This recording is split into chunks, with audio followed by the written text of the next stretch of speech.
جب ان کو پتہ چلتا ہے مجھے جیل میں ڈالنے آ رہے ہیں تو سارے یہاں آ جاتے ہیں اور ساری رات میں ان کی آوازیں سنتا ہوں اور نعرے سنتا ہوں. بھئی آپ پولیس ہیں, یہ پولیس سے یہ کام کروایا جا رہا ہے, تو لوگ پولیس سے نفرت کریں گے یا نہیں کریں گے؟ کون سی دنیا کی پولیس یہ کرتی ہے؟ ڈاکوؤں کی طرح لوگوں کے گھروں میں گھساتے ہیں 3 بجے اور وہاں جا کے عورتوں کے سامنے, ان کی فیملیز کے سامنے وہاں خوف پھیلاتے ہیں اور ڈراتے ہیں, دھمکاتے ہیں, چیزیں توڑ کے چلے جاتے ہیں. یہ کون سی دنیا میں ہوتا ہے؟ اور کدھر ہے انسانوں کے؟ اور یہ کون ہے؟ یہ پولیٹیکل ورکرز ہے. انہوں نے کون سا جرم کیا ہے کہ یہ جو اب 25 میں کون سا جرم کیا تھا کہ جو انہوں نے جس طرح کا ظلم کیا؟ اور آج دیکھیں کہ یہ جو کیئر ٹیکر گورنمنٹ جو ہوتی ہے نیوٹرل, اس کا مطلب ہوتا ہے کہ یہ بالکل غیر جانبدار ہوتی ہے.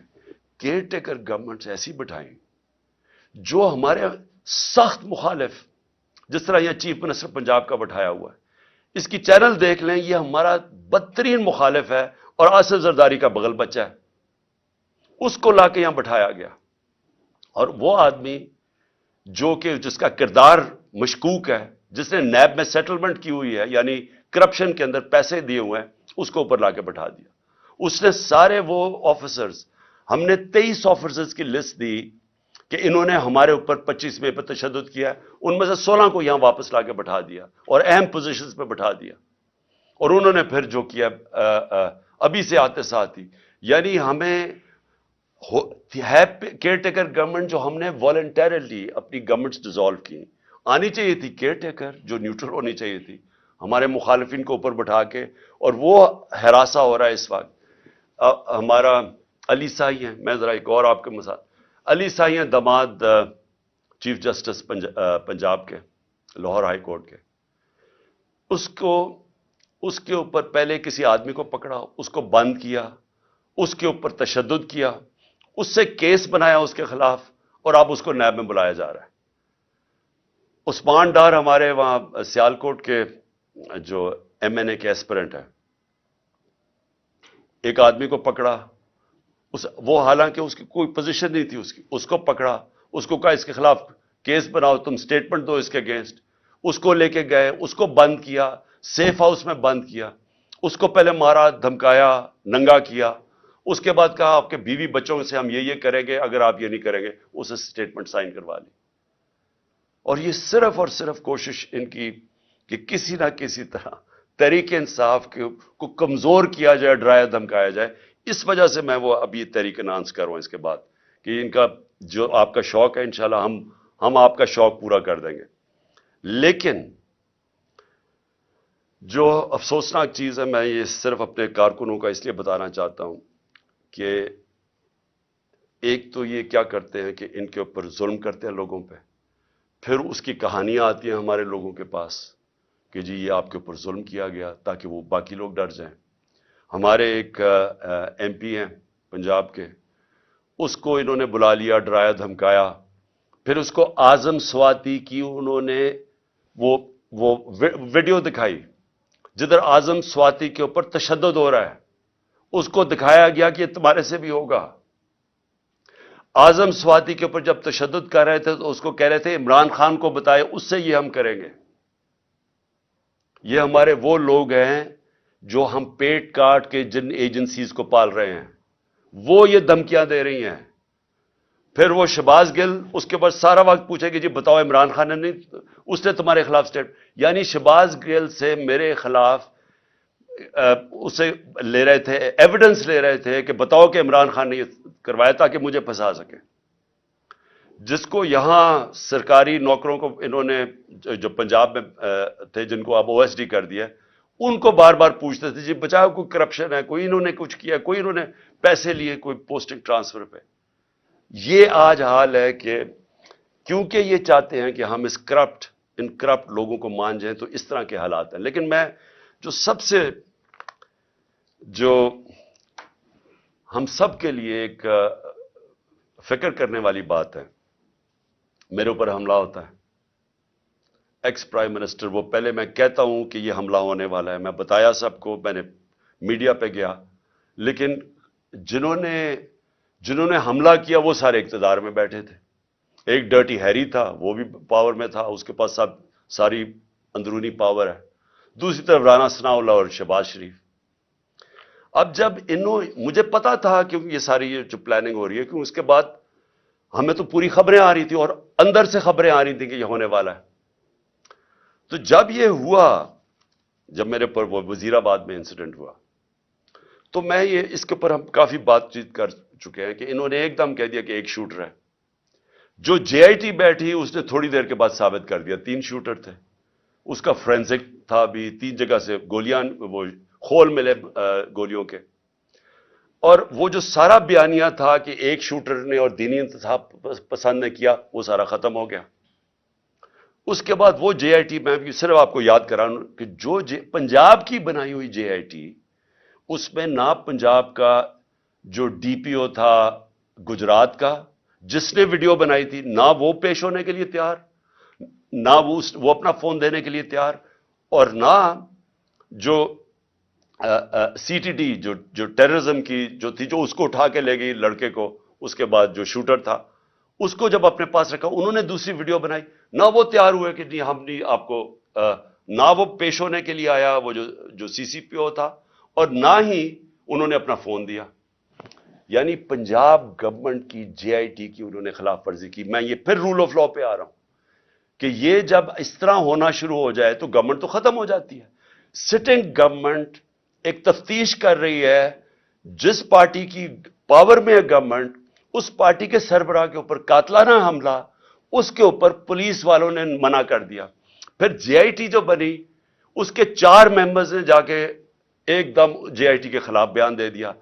پروسیکیوٹر جنرل نے پھر ان 4 کے اوپر تفتیش کی اور ان کا ان کے اوپر ایکشن لینا چاہیے، انہوں نے جان کے سیبوٹیج کیا. کس کے کہنے پہ یہ ہو رہا تھا؟ اب سوچیں وہ کتنا طاقتور ہوگا جو اس کے باوجود کہ ہم پاور میں بیٹھے ہیں، ہماری پولیس ہماری بات نہیں سن رہی تھی. یہ ہوتی ہے رول آف لا. اب سوچیں کہ اگر ہماری گورنمنٹ کا یہ حال تھا کہ ہم اپنے سربراہ کے اوپر جو اس گورنمنٹ کا پارٹی کا ہیڈ تھا، اس کو انصاف نہیں دے سکے، تو باقیوں کو کیا انصاف دینا تھا اس گورنمنٹ نے؟ کس کی بات سن رہے تھے؟ اور اب آپ سنیں کہ اس کے بعد اب کیا ہوتا ہے. کیئر ٹیکر گورنمنٹ آتی ہے. کیئر ٹیکر گورنمنٹ کا صرف کام الیکشن کروانا ہے. آن گوئنگ انویسٹیگیشن ہے جے آئی ٹی کی. جے آئی ٹی نے فائنڈنگز سامنے آ گئی، کیئر ٹیکر گورنمنٹ آ کے جے آئی ٹی کو پہلے تو روک دیتی ہے، پھر وہ جو آفیسر کام کر رہا ہوتا ہے اس کے اوپر اس کو ایس ڈی بنا دیتی ہے، ریکارڈ سیز کر لیتی ہے. اب یہ ذرا سنیں، ریکارڈ سیز کرتی ہے تو یہ آج ہوتا کیا ہے؟ عدالت پہلے تو وہ جو جے آئی ٹی کی تفتیش ہو رہی ہوتی ہے، اس کے اندر جب وہ کیس لگتا ہے پچھلی باری، تو وہ کہتے ہیں جی ہمارے پاس تو ریکارڈ ہی نہیں، اور وہ ریکارڈ ہی نہیں دے رہا. اینٹی کرپشن کے نیچے جو اپنا آدمی اینٹی کرپشن کے اوپر یہ لے کے آتے ہیں، اپنے کا مطلب شہباز شریف کا آدمی، وہ ہمیں ریکارڈ ہی نہیں دیتا. یعنی جے آئی ٹی کو جو عدالت کے سامنے وہ ریکارڈ ہی نہیں دیتا جو اس کے پاس ریکارڈ پڑا ہوتا ہے. پھر وہ جو عدالت اسے کہتی ہے، اینٹی ٹیررزم کورٹ جو گجرانوالا کا ہے، وہ آرڈر کرتا ہے ڈی جی کو کہ ریکارڈ پروڈیوس کرے، ہمارے سامنے ریکارڈ لے کے آؤ. پہلے وہ ریکارڈ نہیں لے کے آتا، پھر دوسری 2 پروسیکیوٹرز جاتے ہیں اینٹی کرپشن میں وہ ریکارڈ لینے. جب وہ وہاں جاتے ہیں تو پتہ چلتا ہے کہ صرف 11 صفحے رہ گئے ہیں، سارا ریکارڈ جے آئی ٹی کا غائب ہو گیا، اور صرف اس میں سے 11 صفحے رہ گئے، چن کے وہ 11 صفحے جن کا کوئی بے معنی ہے. یعنی جے آئی ٹی کو سیبوٹاج کر دیا گیا اس نئی گورنمنٹ نے. اور پھر سنیں ذرا، اب میں ذرا پورا اس کا سمجھاؤں اب یہ کیا ہوا ہے. ایک جو ہوتا ہے جس کو جیل میں رکھا ہوتا ہے، اس کی بیل ہو جاتی ہے، یعنی 2 آدمی جیل میں، ایک کو بیل ہو جاتی ہے. اور کیونکہ ہمارا کیس نہیں رجسٹر کرتی، کیونکہ پولیس میری ایف آئی آر نہیں رجسٹر کرتی، اور پولیس اپنی ایف آئی آر لے کے آتی ہے جس میں پولیس کہتی ہے ایک شوٹر ہے، جو جے آئی کا جو تفتیش ہوتی ہے اس میں پتہ چلتا ہے 3 شوٹر ہے، تو ان کی ایف آئی آر تو بے معنی ہوگی نا.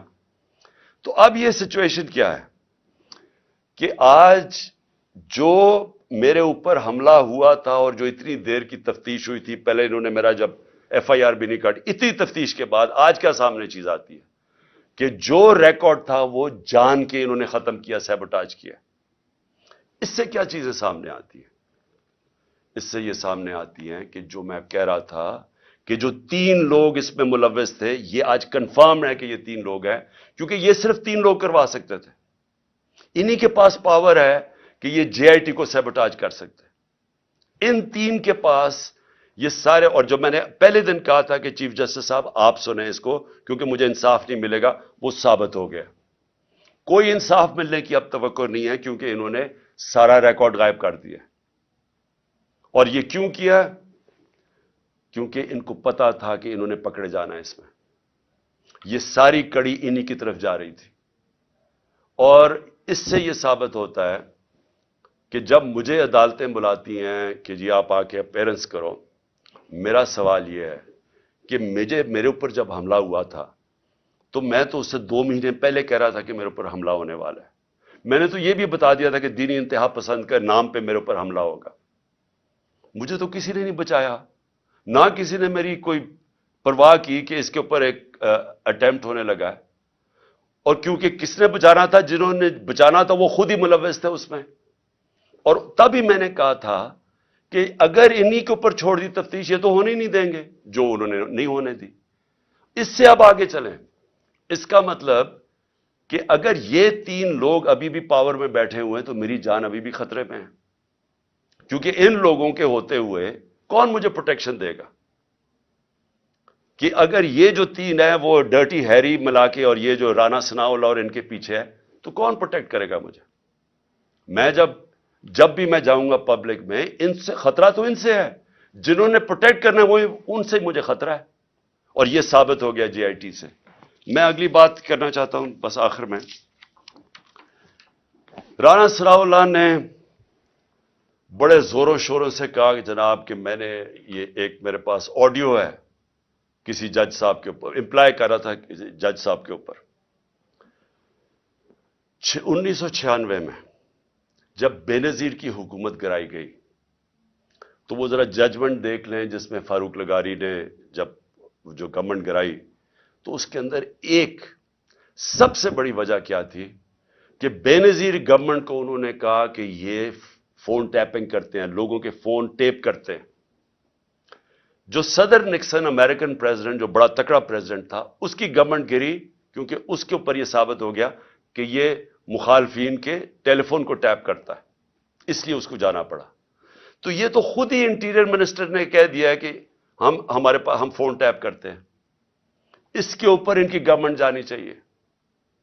میں یہ سمجھتا ہوں کہ یہ جو طریقہ کار اس مافیا کا ہے, کیونکہ یہ پولیٹیشنز نہیں ہیں, مافیاز یہ چیزیں کرتے ہیں انصاف سے بچنے کے لیے, بلیک میل کرنے کے لیے. میرے اوپر بھی کہا جی میری ٹیپیں میں نے رکھی ہوئی ہیں.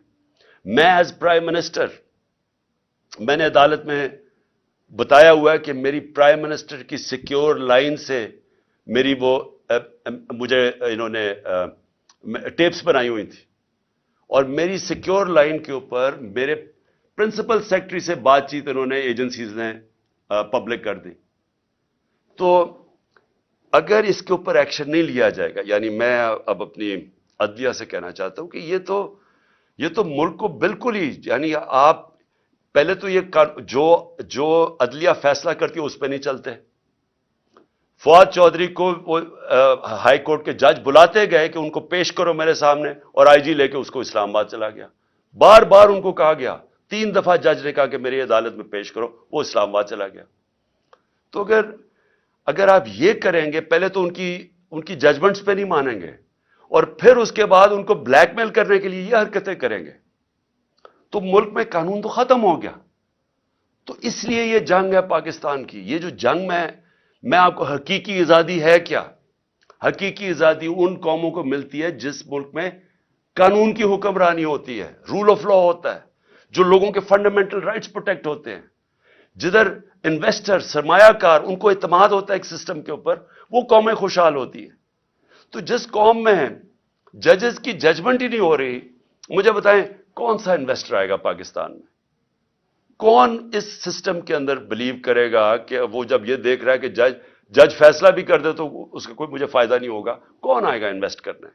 اور یہ سب سے بڑی وجہ یہ ہے کہ ہمارا ملک آگے نہیں بڑھ رہا.